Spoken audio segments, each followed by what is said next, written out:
ലക്കിടിപ്പേരൂർ ഗ്രാമപഞ്ചായത്തിൽ വർണ്ണവസന്തം എന്ന പേരിൽ അംഗൻവാടി കലോത്സവം സംഘടിപ്പിച്ചു. പഞ്ചായത്ത് പ്രസിഡന്റ് കെ സുരേഷ് ഉദ്ഘാടനം ചെയ്തു. ലക്കിടിപ്പേരൂർ ഗ്രാമപഞ്ചായത്തിലെ അംഗൻവാടി കലോത്സവം വർണ്ണവസന്തം എന്ന പേരിൽ കെ നയനാർ ഓഡിറ്റോറിയത്തിൽ വെച്ച് നടന്നു. പഞ്ചായത്ത് പ്രസിഡന്റ് കെ സുരേഷ് ഉദ്ഘാടനം ചെയ്തു. ക്ഷേമകാര്യ സ്റ്റാൻഡിംഗ് കമ്മിറ്റി ചെയർപേഴ്സൺ സുമ അധ്യക്ഷത വഹിച്ചു. Panchayat vice president Nasreen, standing committee ചെയർമാൻമാരായ വിജയകുമാർ, കെ ഹരി തുടങ്ങിയവർ പങ്കെടുത്തു സംസാരിച്ചു. മെമ്പർമാരായ ബാലൻ, മണികണ്ഠൻ, ഉണ്ണികൃഷ്ണൻ, ലത, കൃഷ്ണകുമാരി, അനിൽകുമാർ, മിനി, മോനിഷ, സുഹറ, ഷിബു, സുജിനി എന്നിവർ പങ്കെടുത്തു. ICDS ധന്യ സ്വാഗതം പറഞ്ഞു. വർണ്ണപ്പൂമ്പറ്റകളെ പോലെ കൊച്ചുകുട്ടികളുടെ കലാപരിപാടികൾ അരങ്ങേറി. പകൽ മുഴുവൻ നീണ്ടുന്ന കലോത്സവം വേറിട്ടൊരു വർണ്ണോത്സവമായി മാറി. പാട്ട്, ഡാൻസ്, ഫാൻസി ഡ്രസ് തുടങ്ങിയ ഒട്ടേറെ കലാപരിപാടികൾ നടന്നു.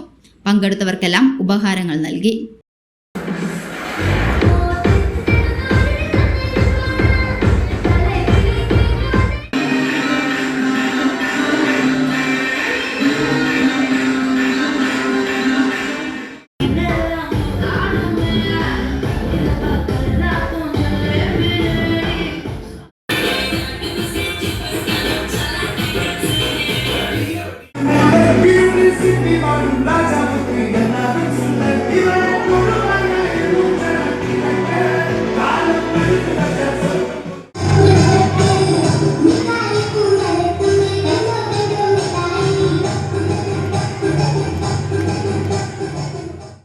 സൗജന്യ വൈഫൈ കണക്ഷൻ അങ്ങനെ വരാൻ വഴിയില്ലല്ലോ.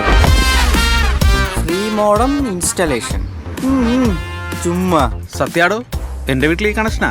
തന്നെയും വിശ്വാസമില്ല. അല്ല, കേരള വിഷൻ.